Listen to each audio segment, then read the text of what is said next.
Ladies and gentlemen, boys and girls, children of all ages, Turnbuckle Studios proudly brings to you its gaming and entertainment news of the week. I am your host, OMD. Bubba Duke is off working the shoot job tonight.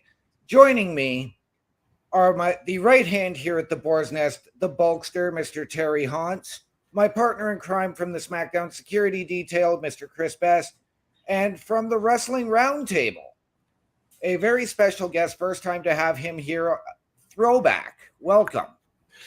I'm going to say what I usually do because I haven't done Wicked Crazy Pinfalls in a while. What's up, good boys? How you doing? Not much. We are doing very well here. I'm actually got Impact on right now so that I can see if there's any surprises coming my way. I'm going to say this much because of what's going on with NXT.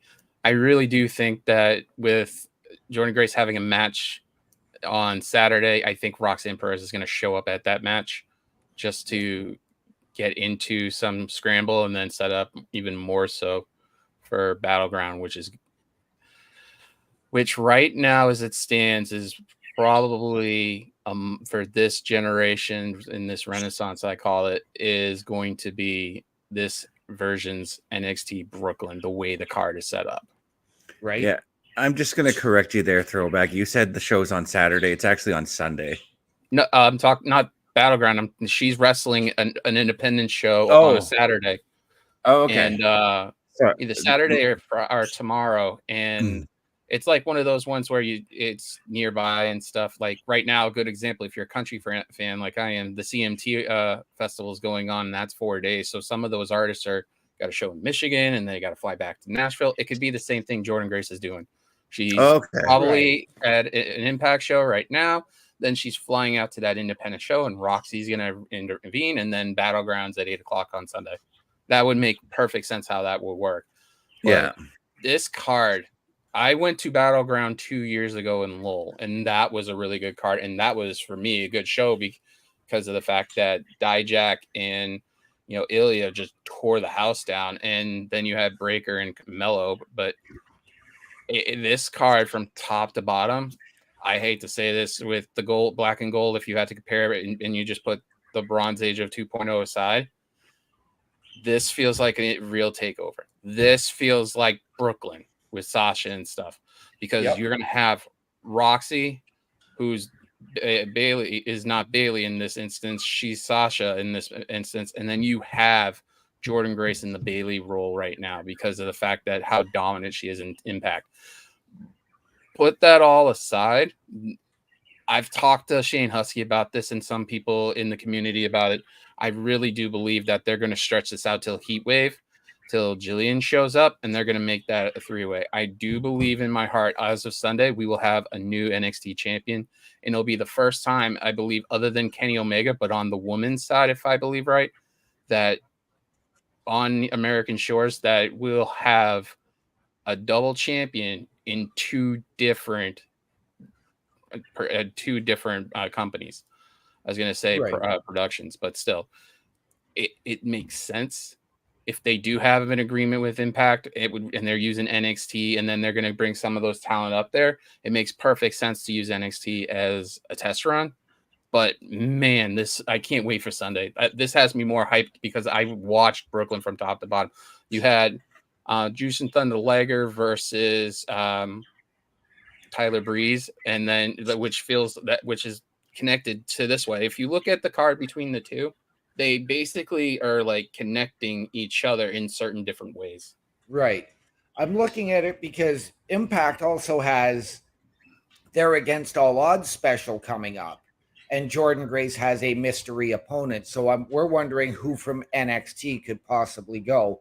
I'm leaning personally towards Cora Jade making her in-ring return. Cora Jade's out for a few more months. The only way I could see that happen is at Heatwave or a show that TNA has around that time period. I mean, that would make perfect sense. I mean, the mystery partner, it could be somebody from NXT. I mean, if you looked at the whole vignette that happened after her match that she had, which was pretty much a squash, Tatum Paxley seems like an interesting idea because they kept Tatum in that that segment there little bit longer than they usually do. And with Jordan, and she was like, "That's lovely. I want it." Right. Like that could be Jordan's mystery opponent at that show. It would make perfect sense. Especially if you add, like I said, if you put into the mix the NXT title in there, that gives Tatum a reason to eventually down the line try to go to TNA, which basically Impact. I mean, there's so many people that want to go there right now. It's ridiculous. Moose teasing against Drew, but in NXT they have so many people like Trick Williams put out there that he doesn't care who comes from what company. He just wants to defend the NXT title, and everybody's welcome. And that's great. That attitude with that makes a huge difference. But this pay-per-view, I can't wait. Right. Oh, me neither. I'm looking at the card just top to bottom, and I'm just looking at it like a kid who's staring at his Christmas presents right now. And I'm just like looking at this card and noticing that every match has meaning to it. Nothing in here is thrown together. Everything here has a deep story. Everything has just so much intrigue and interest and mystique to it that I'm just like, yes, I'm on board. I got to watch this show. Right. And also the last segment of this past NXT's Go Home show made it even more poignant because of the fact that Ava was literally not wanting to pull that trigger of having Ethan Page signed because she was trying to project Trick. And Trick, because he got dropped and stuff, he didn't want to hear it and he just wanted him. So that made sense. Mm-hmm. And I'll say this because I said this on air when Jordan Grace showed up 2 weeks ago. Well, yeah, 2 weeks ago, basically. That I follow Corey Brennan on Fightful too, and I pay attention to what he says and stuff like that. But I mean, it makes so much sense. And I think I said this to Blood too when he came on that week, the week that Jordan Grace come on, and me and him and Husky freaking losed our mind.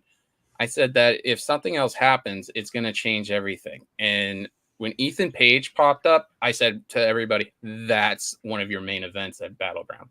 Yeah, I mean, we looked at each other that night because we were watching and we were doing Turnbuckle Talk, and literally Beth saw my eyes go wide when Jordan Grace comes out and then Ethan Page to close the show. And I said, you're looking at how are they going to fill all of these call-ups from Dragunov and Mello and that's the thing on the Ethan Page promo this past week. He brought that up. And I'm like, mind blown that he did that.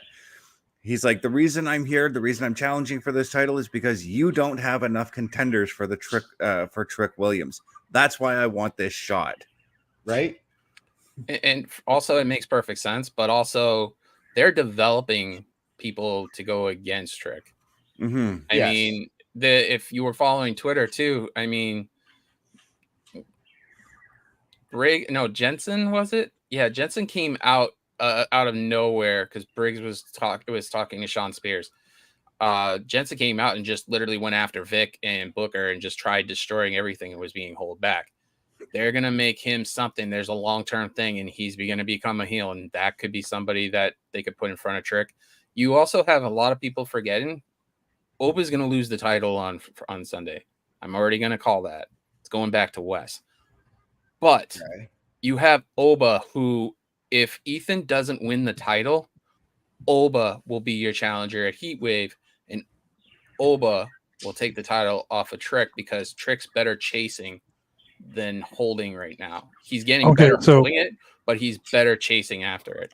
So I know I'm going to get my ass chewed out from Blood for that, but I don't care. I'll just stand up on there. All right, so joining us now is the franchise player, Bad Blood. Welcome to the show. Thank you for joining us. He's my boss.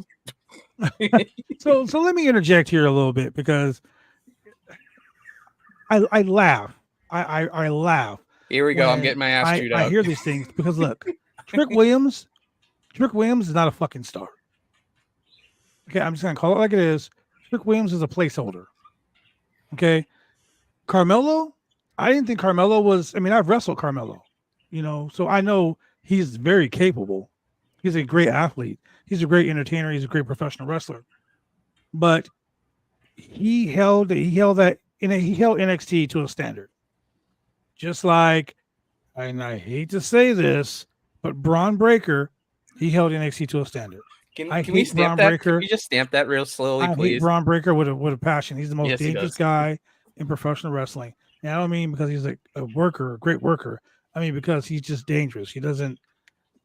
He will injure his own fucking partners. That's how horrible the guy is. Like I hate the fact that he's too fast. He doesn't listen. He wants to go through 50 spots in 1 second, and he doesn't pace. His pacing is horrible. He's only getting over because of his family. Like, I mean, let's be honest. He's like any other indie wrestler out there right now. He just happened to have a Steiner last name. Big deal. But Trick Williams is not a third of the wrestler that Ethan Page is. Obafemi, the guy's had, 15 matches? If they put that NXT championship on Obafemi, huge mistake.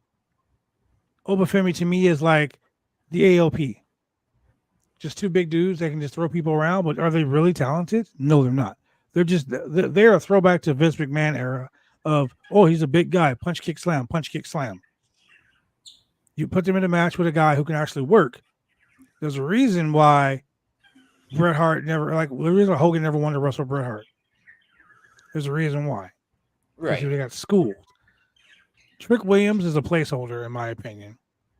He's the last holdover of that NXT group with Carmelo and the rest of those guys. The 2.0 era, the Bronze era, Exactly. I call it. Yeah. He's a holdover to that. Do I think that he's a good champion? Here's a catchphrase. That's all I see him as, a catchphrase. I still see some of the stuff that he does that's really, really botchy. Like go back and watch the last couple of matches he's had. Tell me those last couple of matches he's had were really good matches. I mean, let's just be honest. Throwback, you watch NXT on the Round Table channel. Be honest. What would you rate his last 3 matches? Between a 4 and a 6, middle pack. And that's your NXT champion, your star on the show. But I'm also want to piggyback on something about Braun is that obviously, like Chris and Blood also, they have experience being in the ring. And it was Stand and Deliver we were watching, and literally he was typing to me, oh my God, he would have died. Like with Breaker being on the top and doing all these things. So, I mean, with Trick, it's different for me. His matches have been between a 4 and a 6, but there's also some little personal reasons why I like him highly, but not as a performer. He is kind of like a placeholder, 4 to 5, 6 is star right there, individually out of 10. But when you go out of your way to make one person that you know very closely, obviously I talk about this on NXT about my stepdaughter. You take a picture at her after your champion just wants to walk away and not deal with anybody. That kind of gives you a little bit more respect there. But that's respect outside after the show's over, not in the ring. And I honestly think the way they're thinking is that they got to hold Trick to accountable and hold him to hold that title until at least Heatwave, just to build something up, because they want to keep Ethan hot. I mean, they have to build more people up, and they have, Briggs, they have, Sean Spears, they have someone. And also a lot of people forget about the call-ups. You have one person that got called up that nobody has seen yet. Nobody. Everybody's hinted at it, but he has not been on NXT TV since his match against Dijak. Put a little food for thought there. NXT, this renaissance, they're with all the losses, like you said, OMD, they have a plan to build the people they have up there. I mean, it's just going to be fun to watch and see what they do. But right now, they took a little hit back, but the women's division, and I think Blood might kind of agree with this, the men's division is very weak. It used to be men's, women's, they were all strong. The tag division's really strong. The women's division is carrying the NXT show. Oh, and yes. Absolutely. And that hasn't happened since the 4 horsewomen because they were carrying it. That's why I pointed out that you have to see this card and look at it and compare it, because it could be even at TakeOver Brooklyn or even close to being better, like an inch. But I'm telling you right now, if they pull that trigger and give Jordan Grace that title, you have so many options for a story with that. Right. And that's honestly the vibe I'm getting out of the 6 women ladder match coming up on Sunday too, is that this match isn't just designed to crown a new North American Women's Champion. It's designed to showcase the women of NXT and what they can do and where they will go after this match is over as well. I said this on air, and I think you were on when I said that's weird when they were doing. No, you weren't on. It was me and Husky when we were talking about that match, and they had the 6-woman tag match on Tuesday. That you have 4 people there literally lining up to run with that title, and the only one that's pretty strong out of all 6 of them right now, other than like Lash Legend and Fallon Henley and Sol Ruka, is Mia Yim. Yep. It's way overdue for her to pull the trigger on that. At least in NXT, they will give her something where it gives it a run and gives meaning to it, because she's a main roster talent that's down, but it gives that very push. I was going to ask Blood this on air, but he left. But I think Mia's, well, Mia Minchin or whatever you want to call him, but Mia Yim. Mia Yim all day. I hate Yeah. that Minchin name. I'm with you on that one. It's going to be her as the first champion, and then at some point in Heat Wave, when they have to bring her up, they'll figure either to give it to, like, you know, someone else, like Cora. I'll even throw a name out just because of it. Cora Jade could take that title off of her and then just run with it. But at least you give, Mia Yim a title because it's way overdue. She's pretty one established, and out of all of them, she's pretty much the one that will make that title mean something for her time being. To me, the North American Championships, men and women, are the equivalent, and I know I get hell for this, and I really, really don't care, is the NXT Workhorse title. Yep. Okay, I'm gonna agree with you. I'll agree with you. The NXT North American Championship is the Intercontinental Championship. It is the workhorse title of NXT, just like the Intercontinental Championship is the workhorse title on the main roster. I mean, you got a U.S. champion like Logan Paul who wrestles every 3 months, defends the title every 3 months. So that's the workhorse title for me. I will say that the NXT North American Women's Championship, not only because it's brand new, but it is a springboard to many other variables that are going on, because we know the WWE and TNA deal, they're working together. And it's going to be to help boost NXT, because they're both going to be on the CW. That's an inside little scoop that I heard, that Impact Wrestling, TNA, is going to be on the CW as well. CW needs a bunch of live sports, so they're going to bring that on there as well. Also the NWA. But I do see I do see Jordan Grace winning the championship, and I do see what's their TNA's next show? Sacrifice, I think it is. Their next big one is Slammiversary, but they have Against All Odds coming up. She has an open challenge for the TNA championship. I see them swapping titles. That would be smart on both ends. Yes. But the NXT North American champion, I'm going to have to throw you under the bus for this throwback. I don't see anyone but Jada Parker winning that championship. And the reason why I say that, I don't hate it. I don't hate it, but I'm looking at, if you're going to make that title mean something at the start of it, like what Seth did with the world title for a while, it would make sense to put it on Mia Yim, and then, just have someone take it off of her eventually. But also people, go ahead. Also, people are looking at me crazy because I'm really high on Thea Hill. She's still young. She's I think she's 20, but she's progressed a ton ever since she started in Performance Center. She literally went toe-to-toe with Tiffany Stratton when she had the title, and she didn't win it, but I think that she would be a perfect person to get that title off and have that North American Championship at some point. Well, Yeah. that might be the fact, but we're talking about who's winning the ladder match. I know, but I'm also hot saying right that's now. why you get Mia Yim, because that could, But help out so too. you want Mia Yim to win the championship because she's an established name. Okay. I love that. Okay. But NXT isn't about established names. It's about establishing names. So can we get Bulkster's thoughts on this? We go back and forth all the time. You should see the chat. It's me and him privately going about this stuff about NXT. So what's going on right now? I'm liking what I'm seeing with the TNA and WWE kind of meshing together, and hopefully they'll have some more collaboration in the future. I don't think we're going to get a lot of collaboration. I think it's going to be in sporadic, little teases here and there. If they give us too much, then we're going to be like, there's no surprise. It's going to run out of its new and ain't going to feel fresh. So I think it's just going to be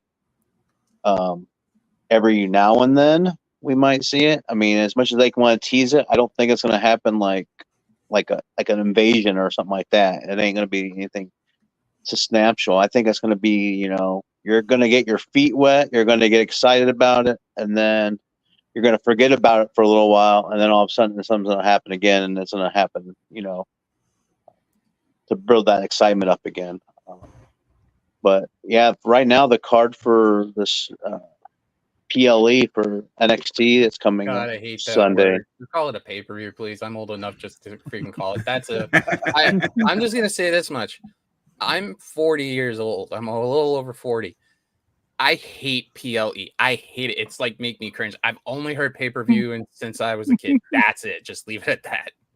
I'm not getting mad about it, but I'm just saying that's like Yeah. I want to throw another surprise into this ladder match, and it's going to be something like we saw a couple of years ago at Money in the Bank where they threw Brock in at the last second to go and win it. JC Jane to go and win the NXT North American women's title. I don't see that happening in the ladder match, but somewhere down the line, I could see her holding that title. Well, to be honest with you guys, I kind of got the insight. I was supposed to be working press for the NXT Battleground pay-per-view this weekend. I will say pay-per-view, Josh, because PLE sounds stupid to me. PLE. It sounds stupid. It does. Anyway, she's not medically cleared. So JC Jane will not be in that match. She's not medically cleared, which sucks because I would see her winning it. 100%. 100%. If she was scheduled to be in it, for sure, she's one of my picks to win it. But like, I know Josh hates. I mean, sorry, I'm looking at my other screen. I know that I know Throwback hates this, but NXT is a building place. Oh, look how cute you look. NXT is a building. My girl just walked in the house. NXT is a build.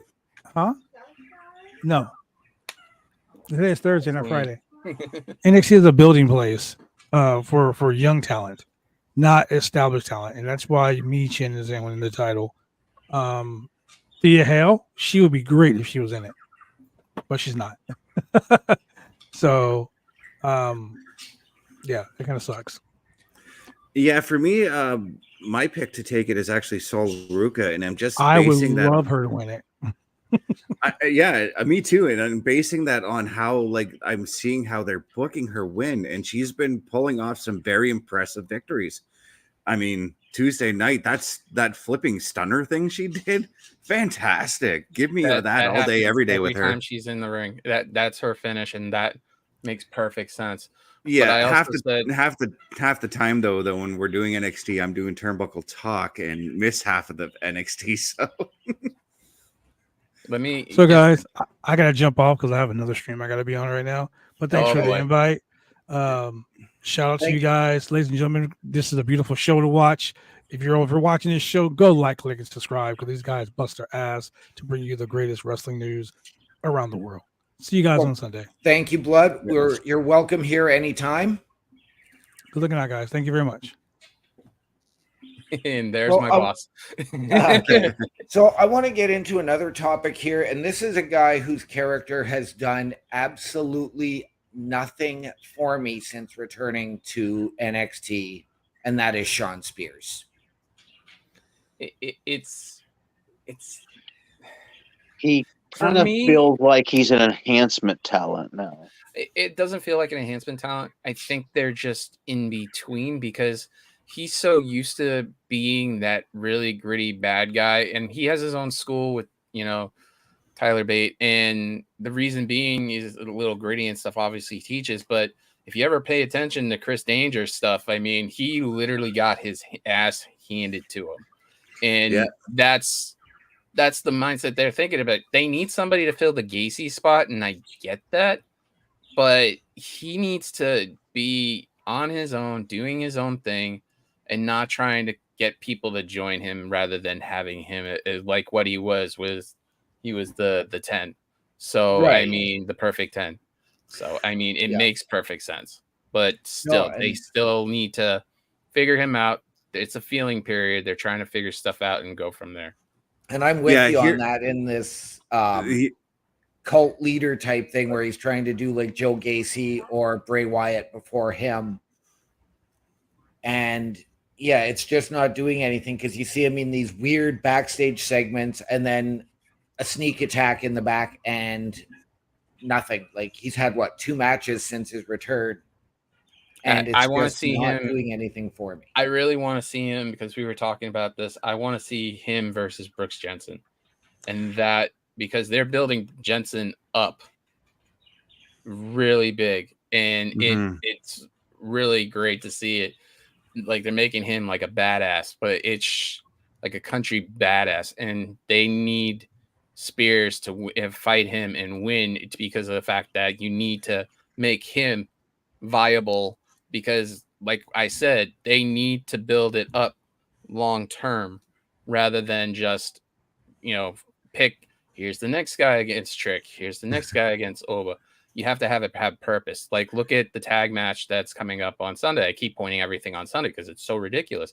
The Good Brothers against, Nathan Frazier and Axiom. I call him A Kid still, but I don't care. But still, I do too. So it makes sense. You need to build Spears up and make him viable. And right now they don't know what to do. And he has so much talent there. It is there when he was the perfect 10. You saw that.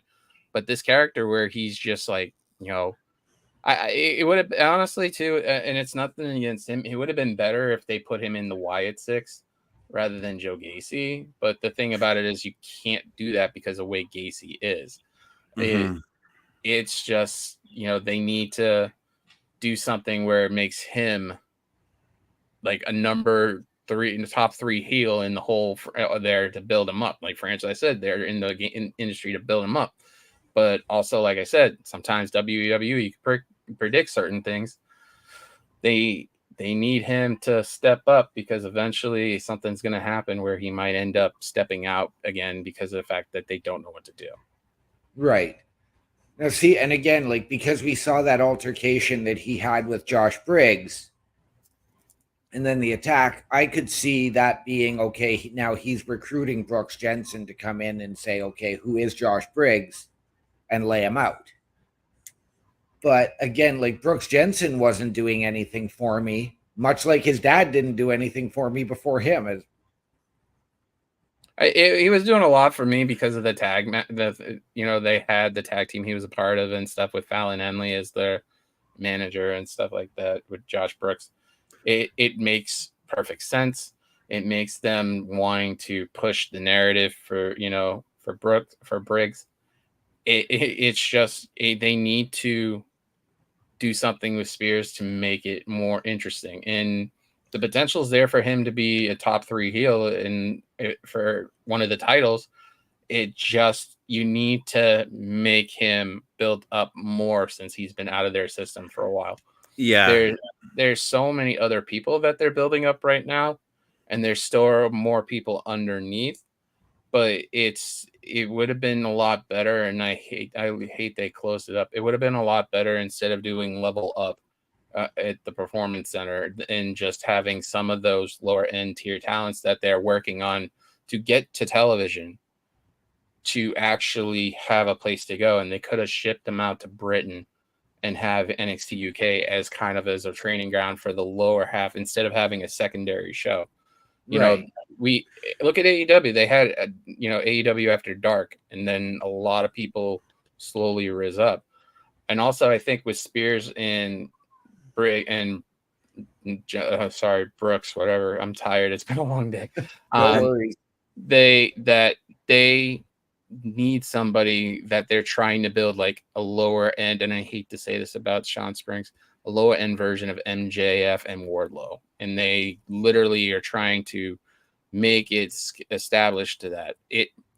There's so many things they need to do. There's so many moving parts, but with that Impact, thing like we are all talking about, there's so many moving parts there that they can come in and take over, and in the men's division to make it a lot more stronger. Hell, as crazy as this sounds, even with that tweet with, Drew, I think Moose could go in there and face Oba at some point. I think that there's more people they're trying to build up, because you're giving Wesley, Oba, and one of the guys from Gallus in a triple threat match, and Wesley's going to win that because of the fact that they love Wesley and pushes Oba somewhere else, but they need somebody to take that, pin, and I think it's Joe Gallus or something like that. I'm sorry, Joe Coffey from Gallus. Yeah, Coffey. Yeah, I think he's the one that eats the pin. That's why they need the third one. So and OMD, let's go back to Sean Spears there for a minute. Sean Spears has only been around for a month, and unlike your Maple Leafs, OMD, oh god, here we go. Their fast exits in the first round, they're doing what is called a slow build. Okay, throwback, you're fired. Yeah, well, I'm from Boston. I'm around Boston, so I mean, sorry about that. I was gonna literally. I'm not. Just full disclosure. I have a custom Bruins jersey, and Chris Parrish knows about this. I was just gonna show up in that and just sit there and just let you guys talk about NXT. But go Celtics! Game 1's tonight. Actually, it's I'll take the Celtics over the Mavs. So, but like he said, Chris said, it literally, it's gonna have to be a slow burn. He's been there for a month. It's kind of a wavery thing they've done. They need to do a lot more. But the problem also is, who are you gonna give Sean Spears other than Brooks Jensen? Like, who, if he wasn't in the scenario, who are you gonna put in front of him? But I mean, you're gonna have to dig into NXT into Impact in order to do that. Well, Polar Knights is coming in here saying he loves the show because it's the perfect evolution of beard growth. Thank you, Polar Knights. Hey, I'll take it, man. Yeah, I'll take it too. But I mean, hey, you know what's also on right now? Between Two Beards. So I mean, hey, you got 4 of them here. So why don't you come over here and hang out with us? Yeah, Between Two Beards are friends of Carl Carafel's as well. I haven't met the guys. I've had brief interaction with one on either Turnbuckle Talk or the Raw Patrol. Pluggo used to be. This is interesting because we're talking NXT, but I'll give you a little thing about it. You know why they call me the NXT of the podcast community? Why is that? Because I've gotten so many people into podcasting that are now very successful on their own shows. Nice. And like the people that I've helped, that when I first started, because I've had people help me and I paid it forward. That's why when I did some of the shows, I said, do a good deed, pay it forward, is because I was paying it forward to those guys. So like a good example, Rob and Maggie, they have their own show, Coexisting, on Fightful. Rob was my first guest on Wicked Crazy Pinfalls. Maggie was one of the ones I asked. Was nagging her for months. Hey, can you come on? Can you come on? Pluggo was actually my 3rd guest on Wicked Crazy Pinfalls. You can look at the catalog and stuff like that. And he was doing his own podcast on just recording on audio out of his car. But I mean, it's just crazy how to see that. And that's why I got that nickname from Pluggo. I'm like, why? And also Rob, I'm like, really? And he texted me, he's like, just think about it. You develop people in order to move on. But the problem is that was during the pandemic and people were home. Now everybody's so busy. It's ridiculous. Right. But yeah, that's the same way with NXT. You just got to help people out. Mm-hmm. Okay. So I want Sorry, to go I'm back. my own horn. No worries. I want to go back to the NXT women's division.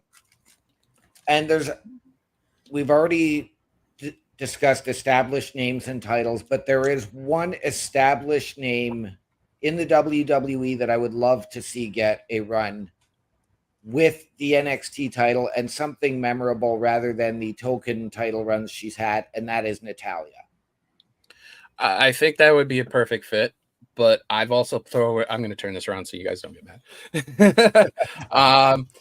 But I also put a name out there. I put it on Twitter, and I fully believe it when she gets back. I think with this Hall of Fame career, and I'll give you the list of her stuff. She is a former SmackDown Women's Champion, a 4 Raw Women's Champion, a Money in the Bank champion. She hasn't won the Royal Rumble yet, but if she ever got into the Queen of the Ring, I know she would win it.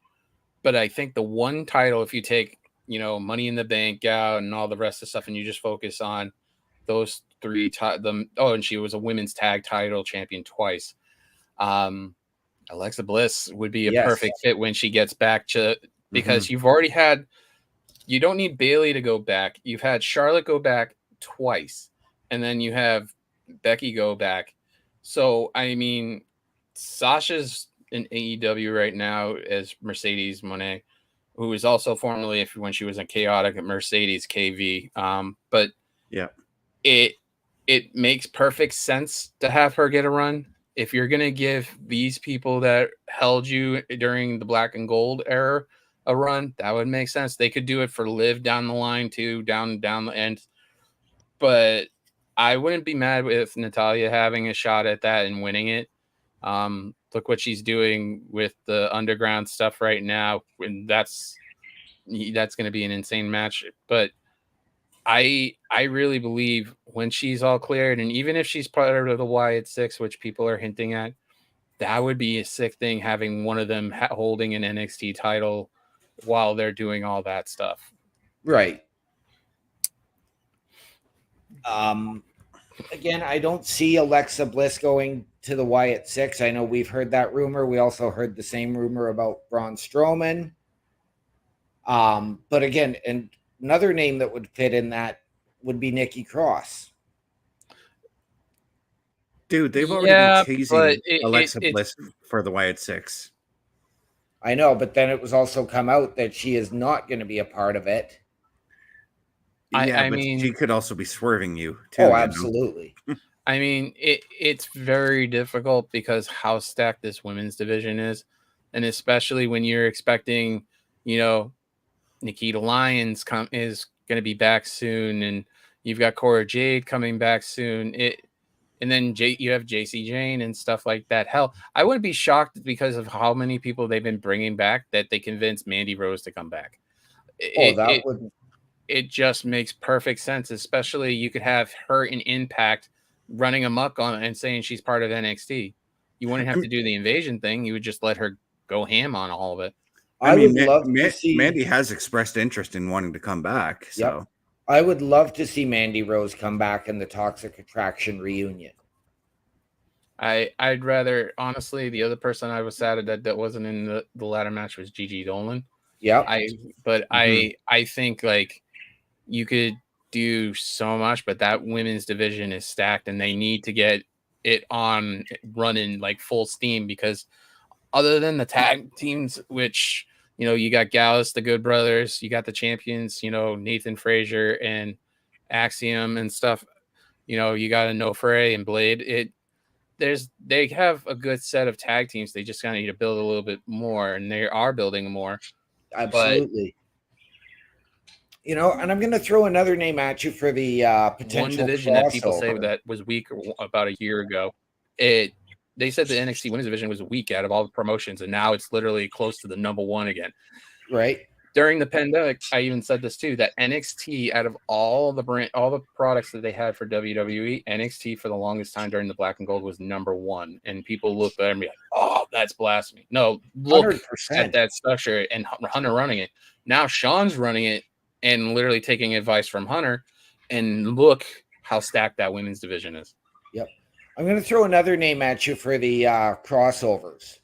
And this could be another fill-in spot in that Jordan Grace Open Challenge, and that would be Ariana Grace, because she could go over and then be, have that interaction with her dad. No, that makes sense, but also you forget that there's somebody in a match this Sunday that would make a perfect person to go after, Jordan Grace, and that's Lola Vice. Yeah. And because Lola, Blood even said this to me off air, is that Lola is, I think he said it on air, but I'm not 100% sure, that she, since doing MMA, there's certain people that could do MMA and do wrestling perfectly, and there's some people that can't. And you have two people on Sunday that do get it in WWE that are former UFC fighters and just MMA fighters in general. And now Lola Vice is getting that from Shayna Baszler. Yeah. I can see her and, Jordan Grace go after it. Hell, I'll even throw a name I put out there that I would love to see go back to Impact as her current character, not the way she was, as Trina Fatu. Have her go back as Naomi and face Jordan. But with the whole thing with NXT, there's like a handful of people. You mentioned Sol Ruka. Put Sol Ruka in that spot and see what she can do. Right. I'm going to go with my personal pick as well to go as that crossover. My personal pick for the women's ladder match is Kalani Jordan. She could go on challenge. Yeah, that would make perfect sense too. I mean, there's so many other people too.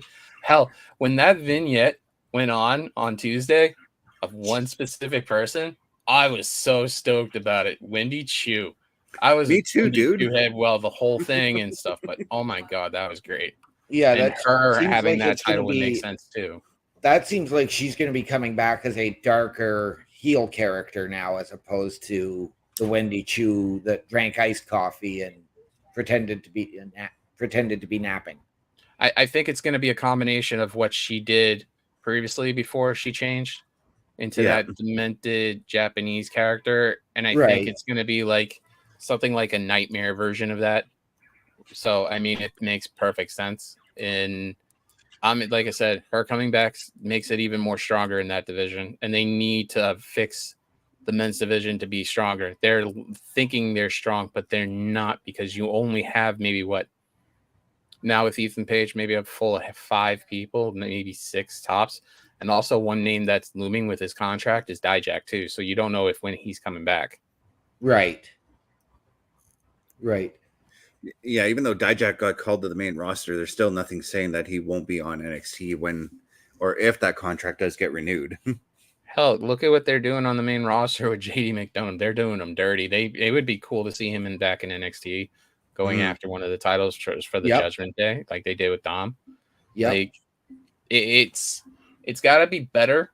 They got to fix it. But I mean, it's going to take time. But that literally, it's that women's division, probably other than the main roster, is the number one women's division in wrestling. If they didn't have the entire talent like they have on the main roster, and AEW wasn't as great as it is now, if it would stay the same way without Mercedes, without a certain people they've been bringing in, that it would probably be the number one women's division across the board. And that includes Impact, that includes, Ring of Honor, MLW, all that stuff. It to me would be the number one women's division ever right now. And that doesn't include Japan, but I'm talking about stateside. Stardom and is completely a different animal. Right. So Bulkster, again, we want to get your thoughts on all of this. I'm sorry, dude. This is like my ballpark when it comes to this stuff. I get hyped about this. No worries, man. We appreciate it. We love the input. It's we talking about the women division in general, because it kind of bouncing around all over. We are all over the place. So The women's division where that I was pointing out is pretty much, I believe, is the number one women's division currently in wrestling right now. Yeah, I'm stoked. Like I said, I am your casual wrestling fan, so I'm part of some, small little groups that talk about, rumors or whatever, not, but as in knowing, like, for sure, I like to be unsure. I like to be surprised. But as for the women I said I don't watch NXT every week. I try to catch some of the highlights and stuff. But there's so much wrestling that it's hard to keep up with the main roster and then go back to NXT. And I would know some of the main characters, but now with this North American Championship and you're seeing some of the mid-card females like take some center stage, I'm starting to just getting to know them a little bit more because I've seen them in matches, but they really haven't had much story. And I'm big into, it has to have something that grabs me to go, okay, this is interesting. I just can't watch a match just to watch a match. Then Terry Bolster, if I may recommend, then you need to go back to last night's show and watch the 6-woman I did promo, and that had me hooked. With the exception of what Booker T did during that thing. That's why I said I rewatched NXT today. I didn't realize it was on Peacock. Sometimes Peacock doesn't update the previous, but it was on there today, so I watched that, and it got me to know some of the. Because I knew some of them. I don't know if you put them all up there, I might be able to name some of them. But you'd have to have names written underneath for me to feel okay. This person's this, but just blind naming them, I might get their first name maybe, but not. But no, I'm totally into hopefully getting to know more about them. The 6-woman ladder match is going to be amazing. Like I said, I don't think they need to throw too many women. Like I said, they have a bloated roster of women. It seems like so because they had a couple women hanging outside, that little confrontation or the 6-woman tag match. One was wearing a mask. Is that JC Jane? That was JC Jane. Okay. Jasmine Nix, yeah. Yeah. And I don't even recall how she hurt her nose. What's she wearing the mask for? No, she had her nose broken in a match. Yeah. Yeah. But sorry, Terry. Go ahead and finish.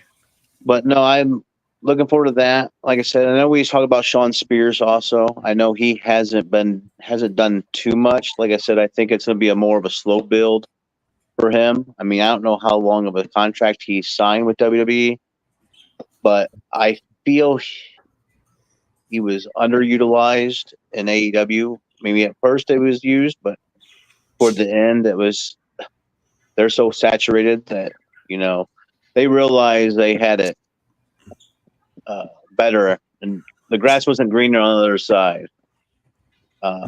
And coming back, I think people wanted him to come back as, the perfect 10. Even though it's kind of a dull character. There's not much you can do with it story-wise, and he's trying to do more of a darker. I don't think he's going full cult. More of a mentor, but at all cost. No means, no cost. By any means necessary. Yeah, by any means necessary. And so I think,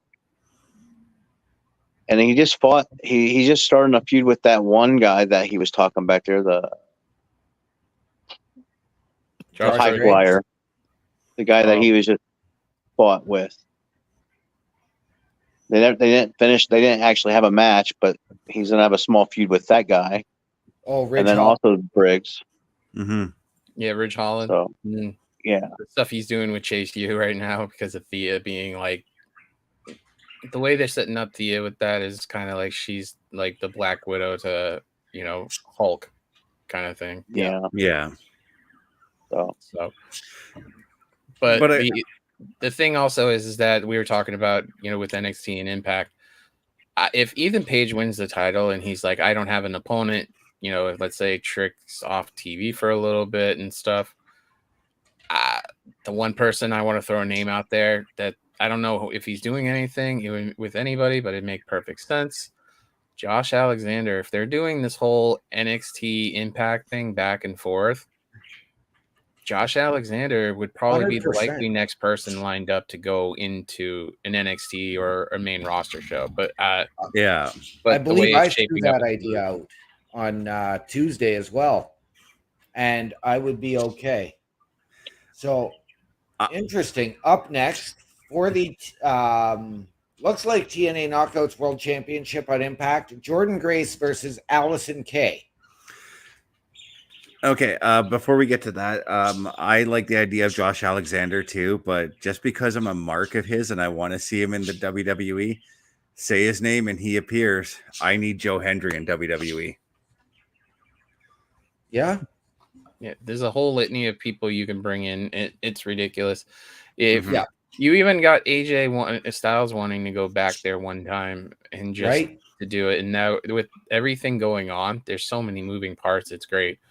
It benefits NXT because, like Terry is the casual fan, it opens their eyes more and they get them talking. He's here talking about Battleground. Battleground is going to probably be, their version of some of like Money in the Bank or something like that. Some of their big four. It doesn't Ethan Page have some history with Broken Matt Hardy? Yes, he does. Yes, he does. So but that would Matt be Hardy's interesting. Matt Hardy's not in WWE at this point. He's just floating around doing independence. Actually, no, he's on Impact. Sorry. So you might be right. That's what I'm saying. That's what I'm saying. We was talking about him going over there, and he could. He's not even signed with Impact. He's just on a pay-per appearance deal with them. Yes.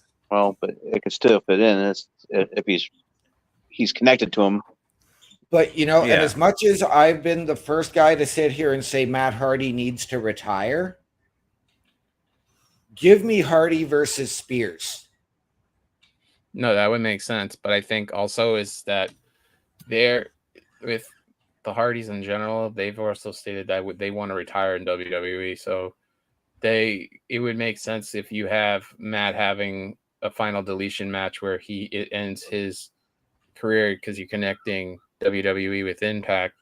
I mean, it would work out perfectly like that.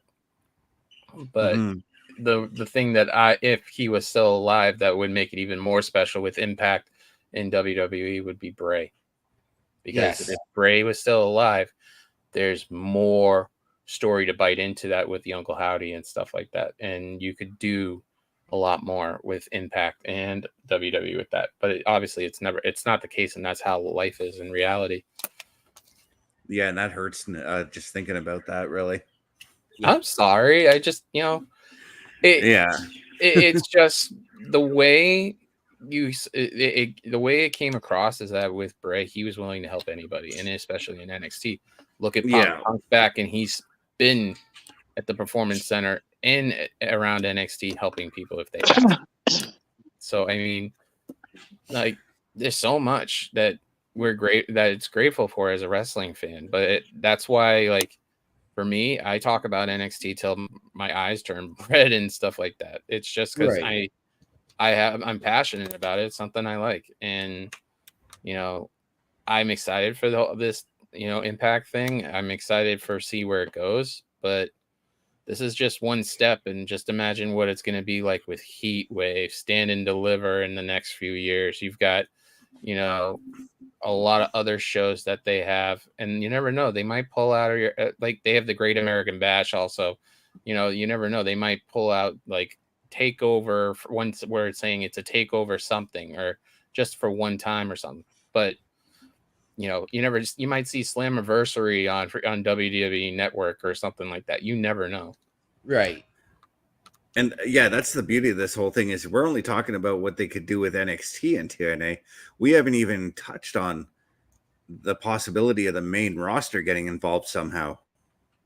Well, they've already hinted at that with Moose, with that tweet with Moose and McIntyre. But yeah, I mean, and AJ wanted to come over as well, but there's so much more that you can do with the main roster as well once that gets added in. So I want to touch on one more topic here before we go, and I want to talk about the NXT tag title match and between Nathan Frazier and Axiom and the Good Brothers. And yes, they are still the Good Brothers to me. It's not just Gallows and Anderson. Again, two guys who deserve a significant, solid tag title run in WWE. Because again, their tag title runs on the main roster were very lackluster and left feeling unimportant. For me, I believe that with this match, I think they're going to take the titles off of Axiom and Frazier. But I also think that if they set this up right with Mia Yim, they will have two sets of titles. You'll have the basically this version of the Click, if you want to call it that, with how they had that all set up in the main roster. You could actually have something like that with Mia and the Good Brothers having, the North American Women's Championship and the tag champion. There's so many options, but it's time to take the titles off of Frazier and Axiom right now. If they keep them on there, then who else are you going to put them on? What, Onofre and Blade? You have to build. What, you're going to give it back to Gallus again? I mean, there's so many versions of what they can do, but they need to build more people up. I'm going to suggest this one, though. If you keep the belts on Axiom and Frazier, and again, this is the crossover, the Rascals. Because then if you put that North American title back on Wesley, then the Rascals have all NXT gold with one NXT superstar and two Impact superstars. No, that's also what I was thinking, too. Like I said, you could have, like, Gallus go into Impact. I call... As crazy as this sounds, and people still get me, FTRs in AEW, I call Gallus this Renaissance version of a Revival. Just because of the way they are. If you take one Joe Coffey or you take one of the other guys out of the equation, it feels like that. It feels like you have the Revival again.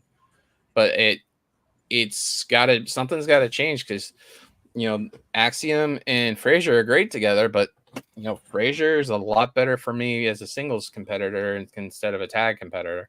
Right. And I've said this numerous times that he literally should have been at least right now North American champion.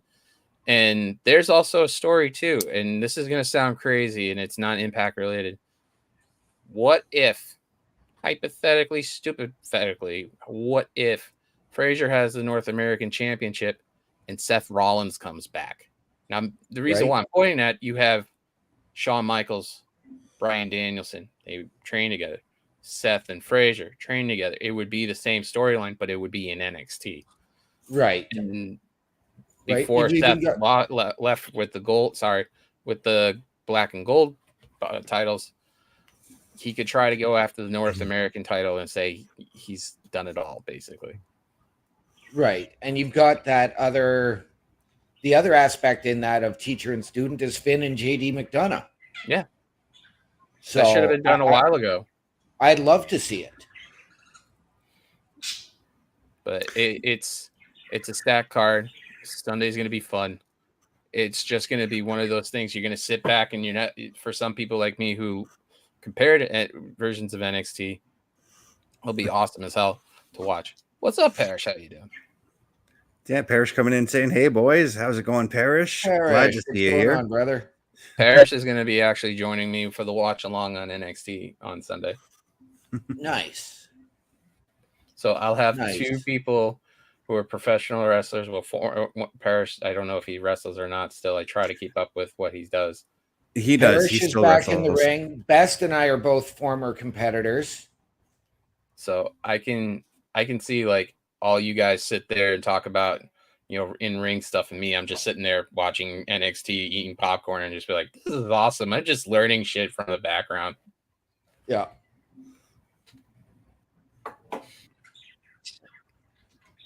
All right. With that being said, ladies and gentlemen, it has been a fantastic show. Thank you to Throwback for joining us. No problem. So, guys, why do we not? How about we hand out our socials here before we go? We'll start with Throwback if you have any socials that you want to hand out for us. Oh God, here we go. Every Tuesday night, Wicked Crazy Pinfalls is coming back eventually on some night, but NXT on the Roundtable Pro Wrestling Network with Shane Husky on Twitch. It's twitch.tv/the Roundtable Pro Wrestling Pod. Also, you know, go hit up the guys. They're doing trivia nights on Wednesdays. They do NXT, all that stuff. They even have their own thing on Friday nights with really awful wrestling. Also for me, I'm on whatever you want to call it. I call it Twitter. Right there, it says right there, Throwback 978.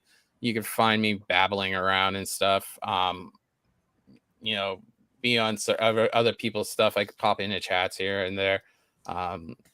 It's just one of those crazy things. I'm trying to get Wicked Crazy back and stuff because, and Parrish should know this. I want to get this out there and defend it eventually. So we do our own thing. We do freaking picks. We do all that stuff. It's fun. And if you need anything, if you want to hit me up anytime and you want to talk about anything, I'm always around. So yeah, Throwback 978 on there.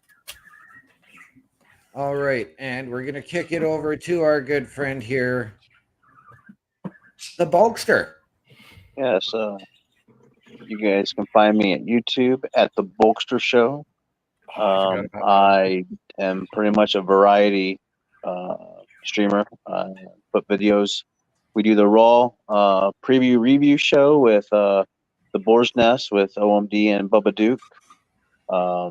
We review what previous Raw, and then we preview what's happening on the Raw that's coming up an hour before the show starts.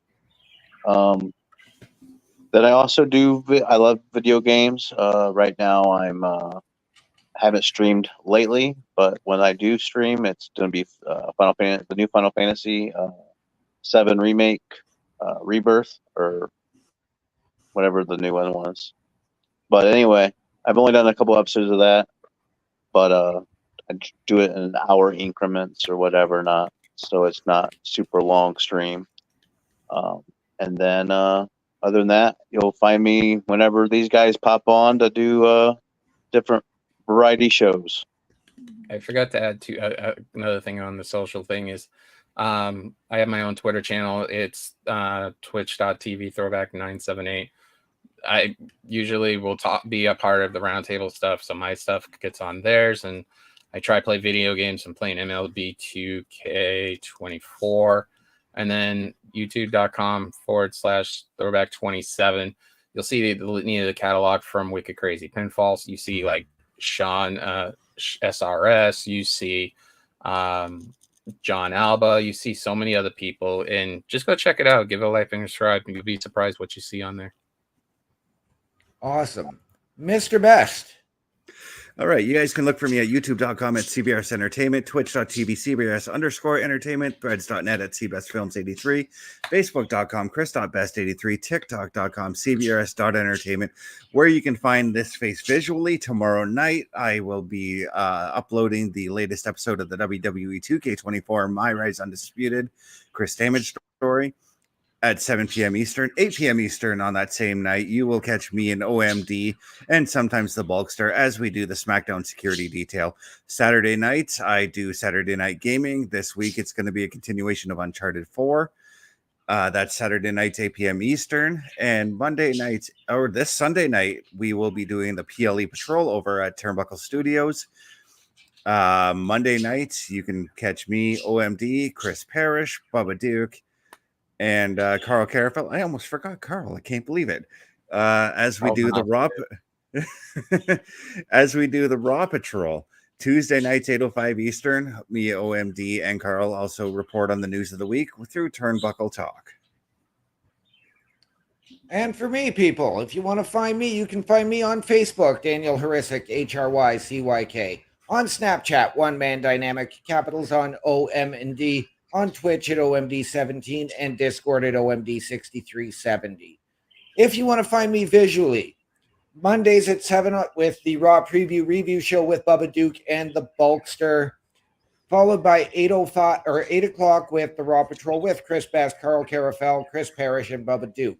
Tuesdays 8:05, as Mr. Best alluded to, with Turnbuckle Talk with himself and Carl Carafel. Thursdays right here on the Boar's Nest with Bubba Duke, and Fridays on the SmackDown Security Detail with Mr. Best. Again, I remind you, ladies and gentlemen, I will be late tomorrow night as I am beginning working until 8 p.m. I forgot to promote my new show on the Boar's Nest too.